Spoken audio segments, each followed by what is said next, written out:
Selamat pagi rekan-rekan semuanya. Kali ini Kantor Imigrasi Depok akan melakukan live dengan tema Intelijen, Penindakan Keimigrasian dan Pelaporan Orang Asing bersama Subseksi Pendidikan Keimigrasian yaitu Bapak Diri. Untuk Bapak Diri, dimohon untuk memperkenalkan diri terlebih dahulu, Pak.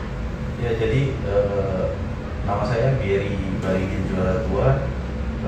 Saya bertugas di Kantor Imigrasi Kelas BUMN TPI Depok sejak tahun 2018.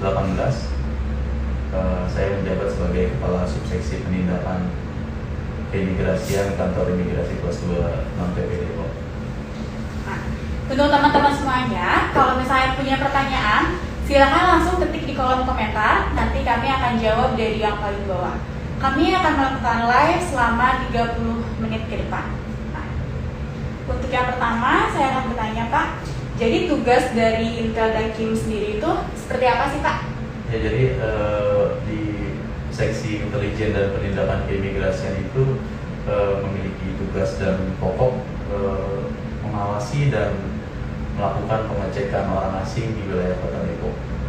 Contohnya ketika ada orang asing yang tinggal di wilayah Kota Depok dan melakukan permohonan di Kantor Imigrasi Kelas 2 TPI Depok, itu nanti permohonan itu akan kita cek gitu loh, untuk cross check ke orang asingnya, apakah benar orang asingnya tinggal di wilayah Kota Depok, dan berkas-berkasnya kita cek semuanya, apakah semuanya benar.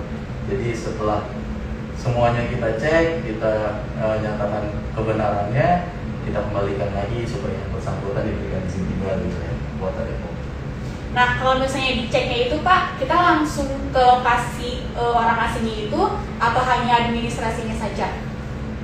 Iya, kita langsung cek. Misalnya saya beri contoh, ada orang asing yang menikah dengan orang Indonesia di wilayah Kota Depok, dia akan melakukan permohonan tas di Depok. Terus nanti kita cek tuh apakah buku nikahnya asli, terus apakah orang asingnya benar tinggal di alamat tersebut. Kita langsung cek ke rumahnya, terus kita cek sampai ke KUA, buku nikahnya, semuanya. Nah, terus setelah dinyatakan benar, baru kita kasih izin tinggal. Nah, kalau saya boleh tahu nih, Pak, berapa sih jumlah orang asing di Kota Depok itu? Jumlah orang asing per Januari 2021 itu sekitar 756 ya. Itu dari izin tinggal terbatas dan hitam. Nah, warga negara apa sih, Pak, yang paling banyak ada di Depok? Warga negara asing mana? Karena wilayah Depok terkenal dengan universitas, gitu kan. Kebanyakan sih orang asing itu sekolah di sini sebagai mahasiswa, seperti UI, di Gunadarma atau di universitas lainnya gitu.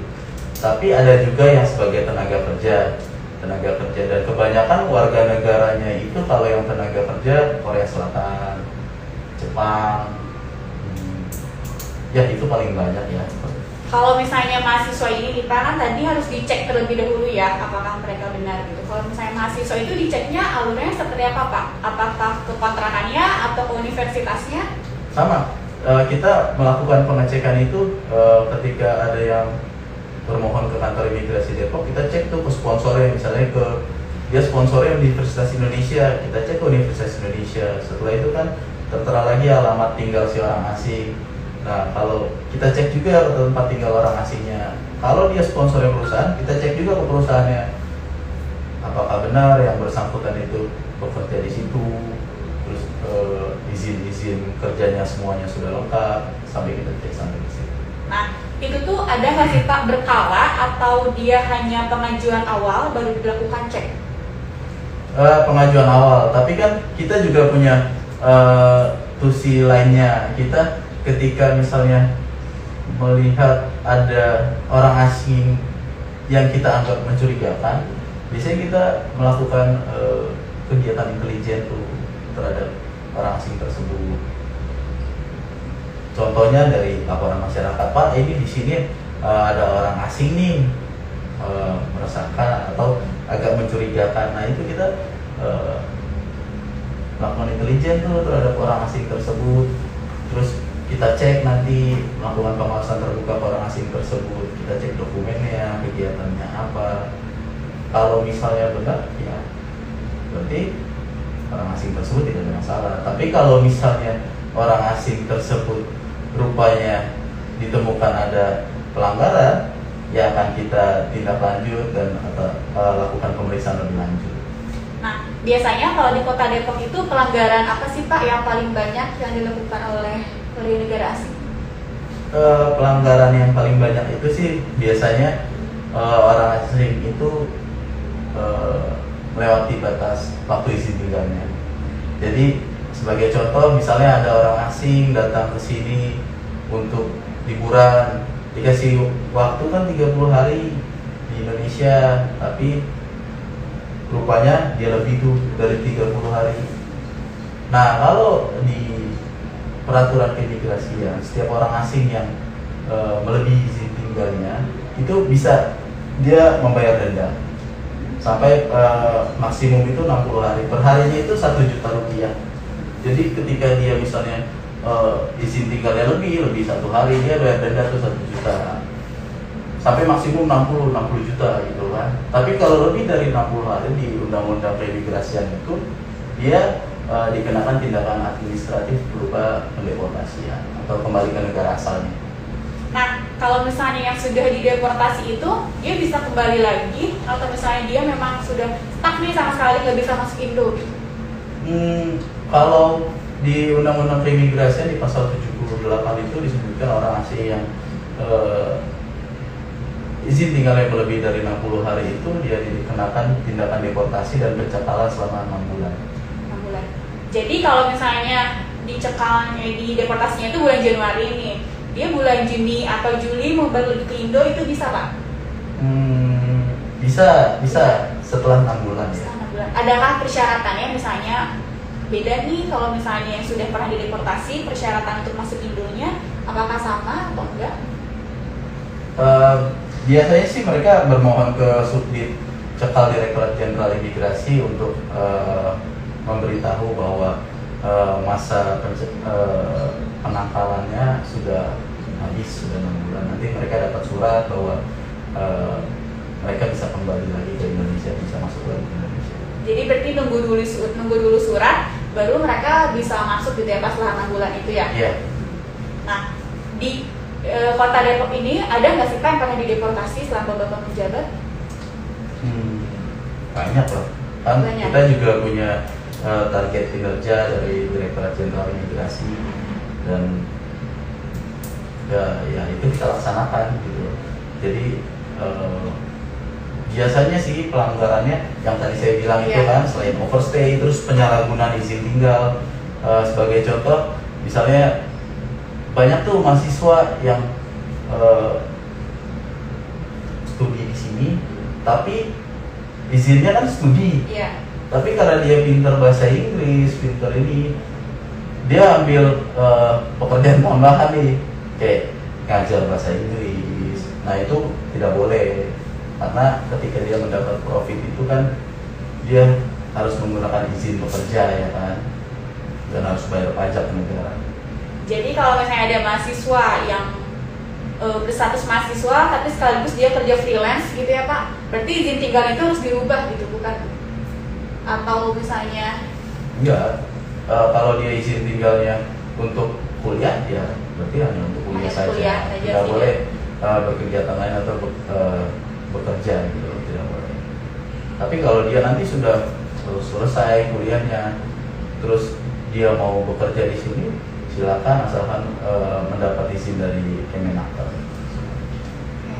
Nah, saya pernah nyebut Pak, pernah dengar apa itu pengungsi. Nah, pengungsi itu apa sih Pak dan ada nggak sih di Depok pengungsi?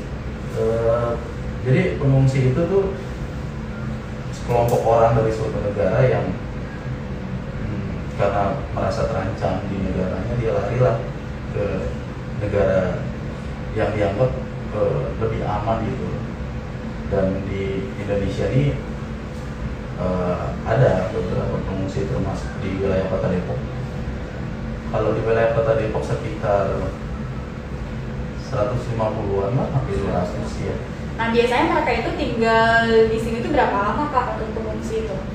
Karena mereka dilindungi oleh UNHCR, jadi mereka juga pun menunggu kan untuk ke, biasanya sih mereka ke negara ketiga gitu loh, misalnya ke Australia atau ke mana, Jerman. Tapi kan itu kan menunggu dari pihak UNHCR apakah bisa diberangkatkan atau tidak gitu. Jadi nanti mereka masuk dengan izin tinggal apa tuh Kak? Atau prosesnya gimana alurnya? Mereka sampai bisa ada nyampe di Depok? Jadi ada yang masuk ke Indonesia dengan jalur resmi gitu kan, dengan jalur resmi misalnya dia dari negara A membawa paspor lewat ke TPI darat atau laut, TPI udara atau laut gitu kan dengan menggunakan paspor resmi. Tapi setelah sampai di Indonesia dia menyatakan diri ke UNHCR bahwa dia mau menjadi pengungsi, atau juga ada yang lewat jalur ilegal misalnya lewat tempat pemeriksaan jalur tikus lah yang tidak ada pemeriksaan keimigrasiannya.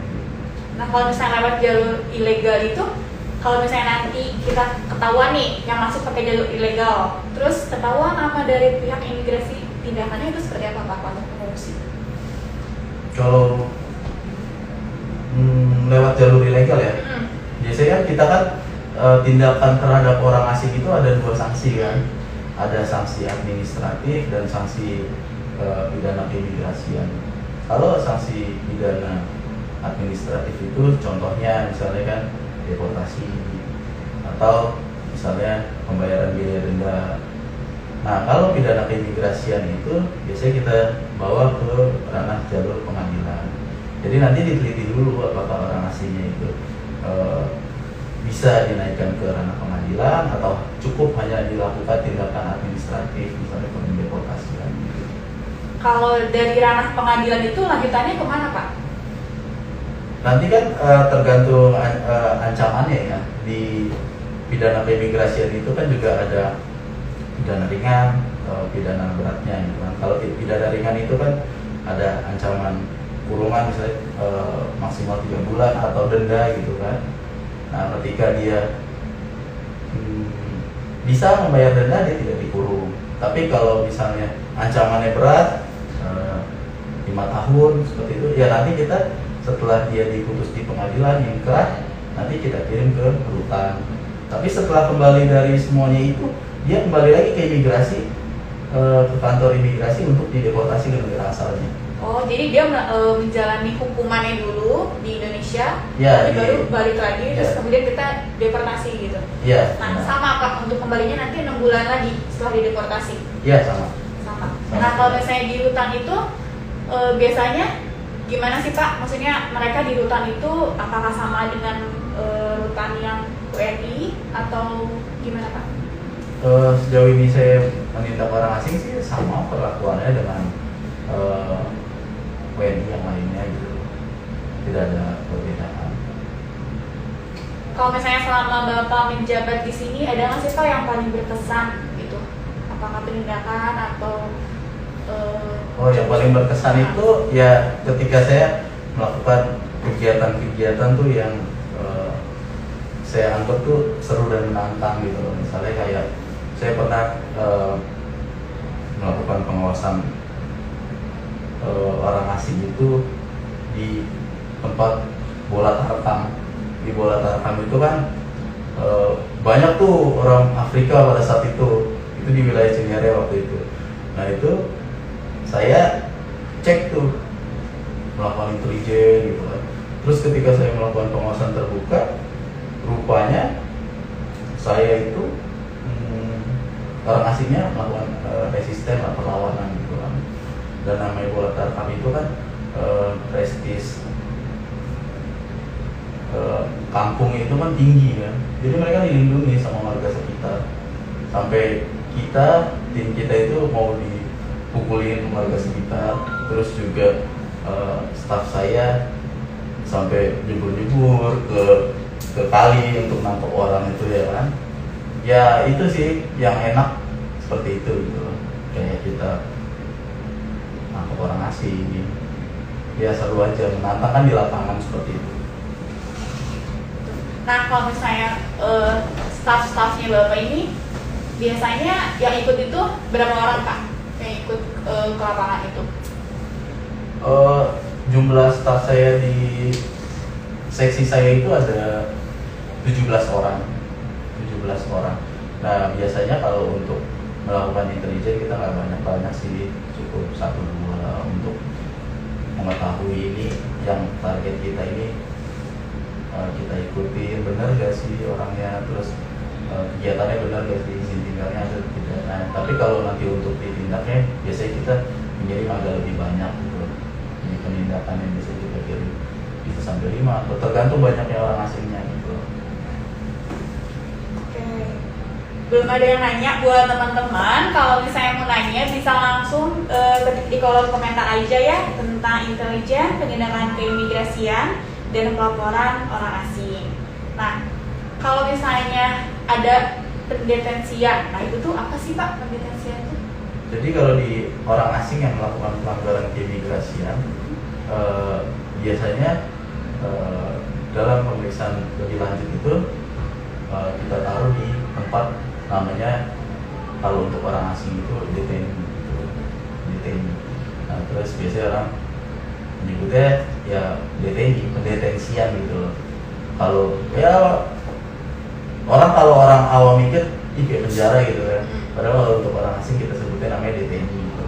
Jadi sebelum kita lakukan tindakan lebih lanjut, misalnya melakukan mau pendeportasian gitu, biasanya orang asing ini kita taruh dulu di detainee di kantor imigrasi. Gitu. Berapa lama itu Pak kira-kira? Kalau menurut undang-undang, kalau untuk di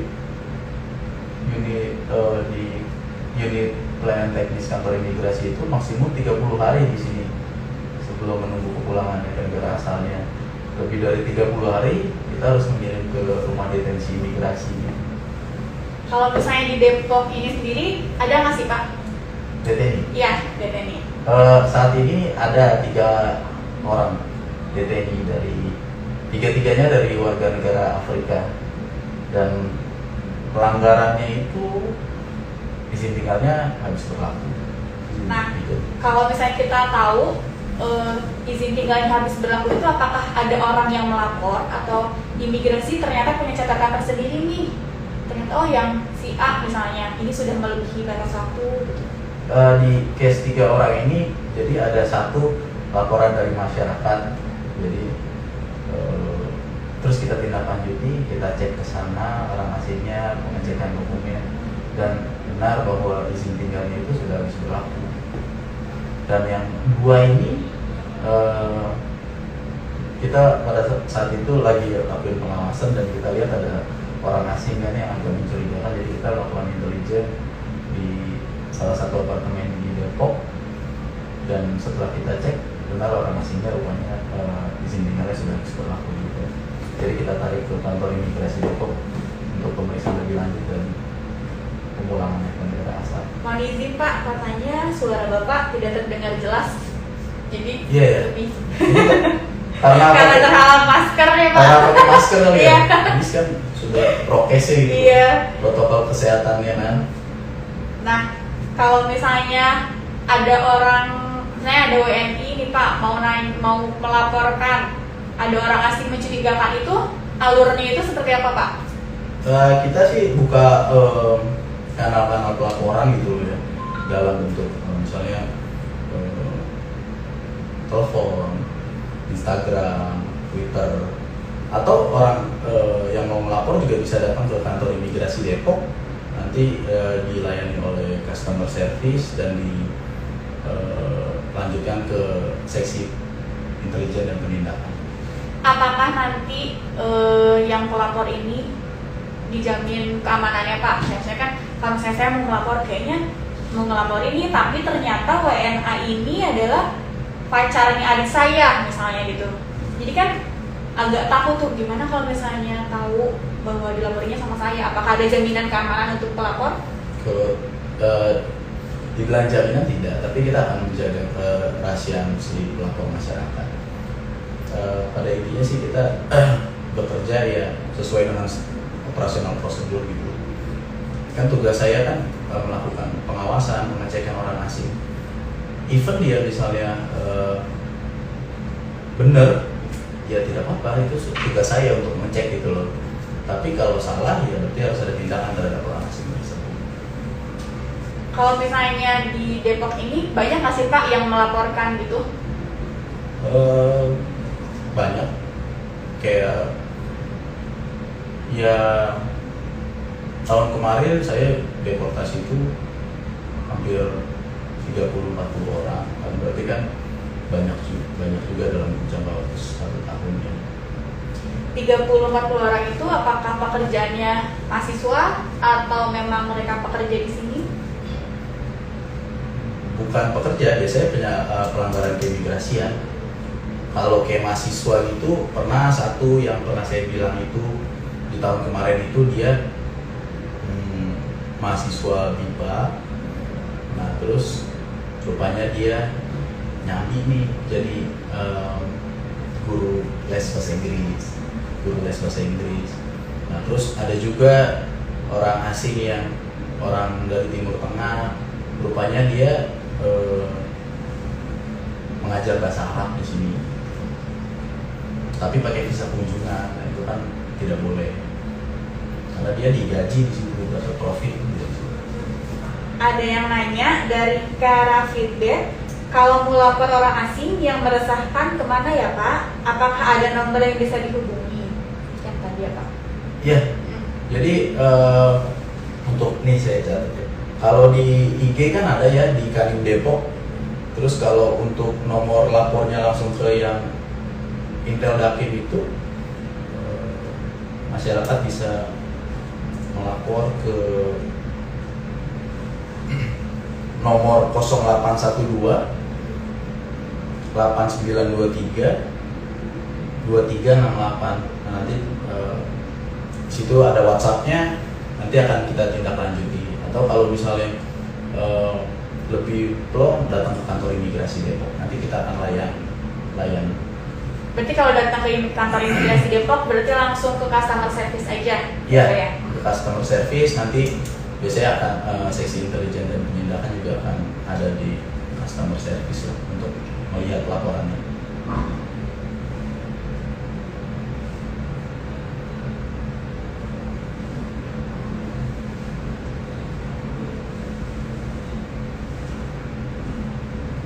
Dari Pak Joko, halo selamat pagi Kak, selamat pagi. Apakah ada yang mau ditanyakan Pak Joko terkait dengan penindakan keimigrasian?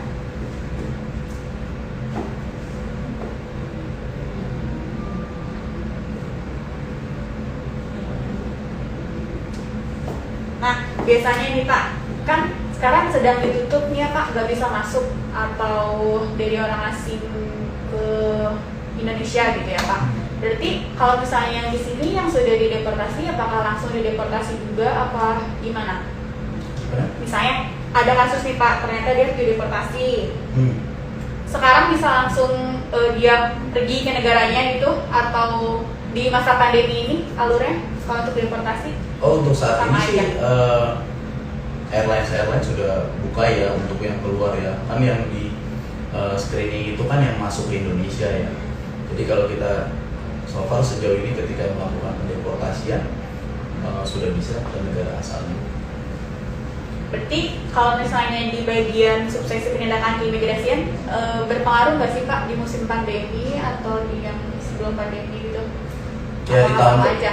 Enggak, di tahun kemarin kan kita juga ya mengurangi lah kegiatan karena kan sudah ada ininya ya, himbauan ya. Kita mengurangi kegiatan di tahun kemarin, tapi di tahun ini kita udah mulai lagi untuk melakukan kegiatan-kegiatan. Udah jam 10 Pak, kita tutup aja acara live-nya. Adakah pesan-pesan untuk warga negara asing yang Mbak sampaikan? Ya, saya mengimbau kepada warga negara asing yang berada di wilayah Kota Depok untuk taat pada peraturan keimigrasian, aware sama izin tinggalnya, terus jangan melakukan pelanggaran. Udah Pak? Gitu. Ya. Acara live kali ini saya tutup. Wassalamualaikum warahmatullahi wabarakatuh.